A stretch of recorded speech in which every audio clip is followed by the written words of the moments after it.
Golf Central Update, brought to you by Apex Irons from Callaway.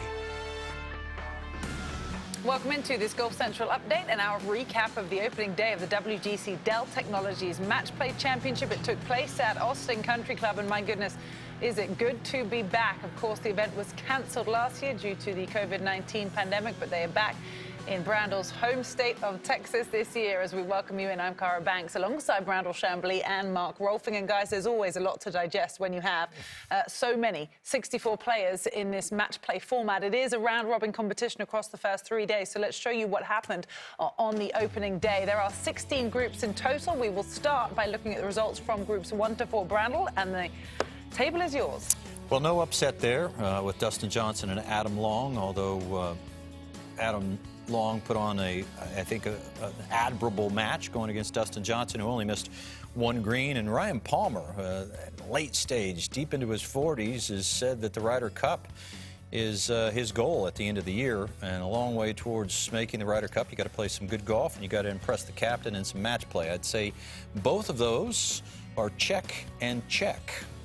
What about Bobby McIntyre in his tournament debut? He beat Kevin Kisner 2-1, so he's got the point, as does Dustin Johnson so far in the group. Rolf, what catches your eye?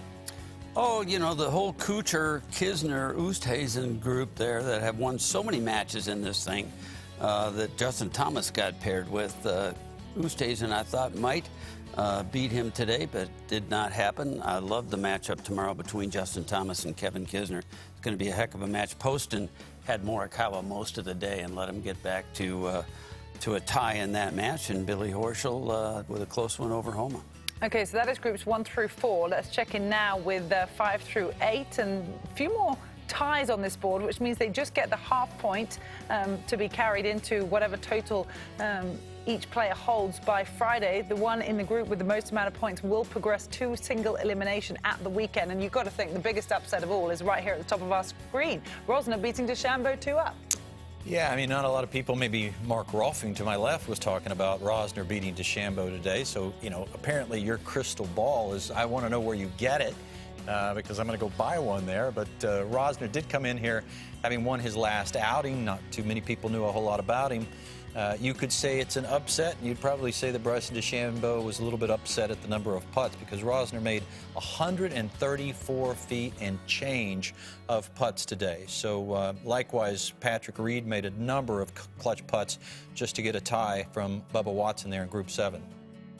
And over on the other side, Andy Sullivan, he had Schauffele dead to rights, but boy, Sullivan had both hands on the wheel coming down the stretch there and just could not hang on. And then I want to go all the way to the bottom, because I thought Sergio Garcia played beautifully. His 4 under par on the front side never gave Westwood a chance. You know, that Group 7 that Brandel mentioned is fascinating, because all tied, so no one with any advantage through the opening day, with Patrick Reed, Bubba Watson, Joaquin Niemann and Christian Bezuidenhout. So we look forward to seeing how that one progresses. And let's slide on over to the next group, 9 through 12, and see what happened here. Well, these were all decided one way or the other. And your eye has to go to Group 11, and you see, you know, Rory McIlroy, who was playing not spectacularly, but solidly until, well, the Players' Championship. He finished 10th at the Arnold Palmer Invitational. He certainly wasn't playing poorly. He finished 5th at the Masters, 8th at the U.S. Open, but it looks like, you know, sort of desperate measures for him as he's switched coaches. Okay, he hasn't completely gotten rid of Michael Bannon, but he now has Pete Cowan as the main coach, and I think it's safe to say that they haven't got things worked out thus far. I've got Ortiz as a sleeper this week. He took care of Matsuyama today. He's got a tough go the rest of the way. Both Cantlay and Harmon played good. Dylan Fratelli, boy, all of a sudden he's got that Austin air, kind of just soaking it all in and feeling good again. Finau totally out of form. And a great win by Kokrak over Zalatoris. I do like Kokrak's chances this week. You talked about Cantlay and Harmon both playing well. I mean, that's a bit of an understatement. They both tied for first in strokes gained total in the entire field. Harmon would have been 7 under par, you know, give or take, and lost his match. Patrick Cantlay, depending upon how you do the math, was either 8 or 9 under par. So that was by far the best match from a quality standpoint out on the golf course today. And so a lot of luck involved, really, in terms of who you draw. Let's move ahead to the last 4 groups, all also decided one way or the other. And for me, Daniel Berger's a big standout here. You know, he came into this as a bit of an injury concern after withdrawing from the Honda Classic last week. Yeah, I'd say he's pretty healthy, and not to dismiss that, but going along the luck lines and carrying that a step further, both Answer and English were even par on their matches today and managed to win Answer quite easily at 3-2. So, you know, you think about the worst score to win a match today, and Answer and English both are the answer to that question.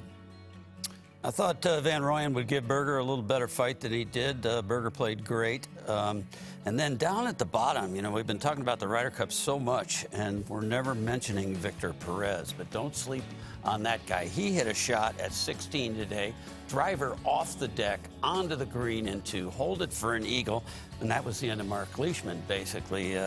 Perez, keep your eye on him this week. Don't sleep on Victor Perez, much like you told us in our pre-game meeting this morning. Don't sleep on Antoine Rosner, and how right you were, Rolf. You know, we keep talking about the Ryder Cup because it is, of course, a Ryder Cup year after the postponement from 2020. Someone I keep thinking about, watching all this coverage today, is Trevor Immelman. He's going to be the international team captain for the President's Cup next year. He's got so many players here, all playing well, to kind of keep an eye on from all across the world. And it is nice to see so many players, 17 countries represented from across the world competing. So you look ahead to tomorrow. I've given you a little bit of time, Randall, to do your homework. Let me know which matches you've got your eye on before round there's 6. a lot of them. One, you want to see if Rory McIlroy turns things around. He's going up against Lanto Griffin, who had, well, he played 17 solid holes, but he looked a complete mess at the 18th hole, blading it and chilling it just to hand the match to Cameron Smith. But Jordan Spieth goes up against Matt Wolff. Matt Wolff is another player like Daniel Berger, who came in a bit of a question mark into this week, but after round number 1, or match day, I should say, number 1,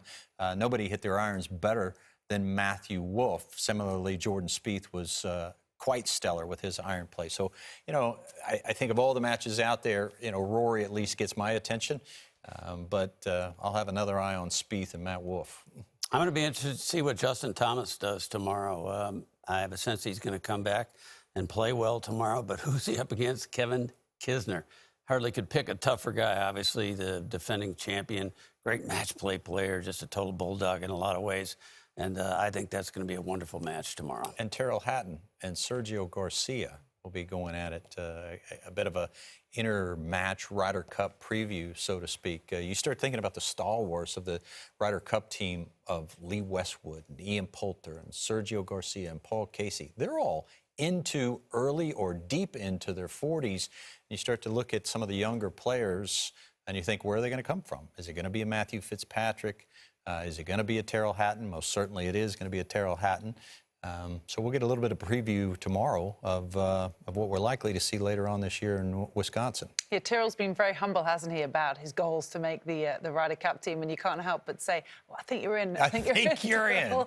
But yeah, it's a competitive team to make once again. I mean, Westwood is arguably nearly in, having almost resigned himself to outside the ropes. So this kind of makes it even more fascinating in a Ryder Cup year, and you've got to think Padraig Harrington and Steve Stricker, Rolf, are watching it with a very close eye. Well, they are, and they're glad there's pool play. I remember there was a stretch back in 2009 that for 6 years Dustin Johnson went out in the first round. When it was single elimination, he went out 5 of those 6 years.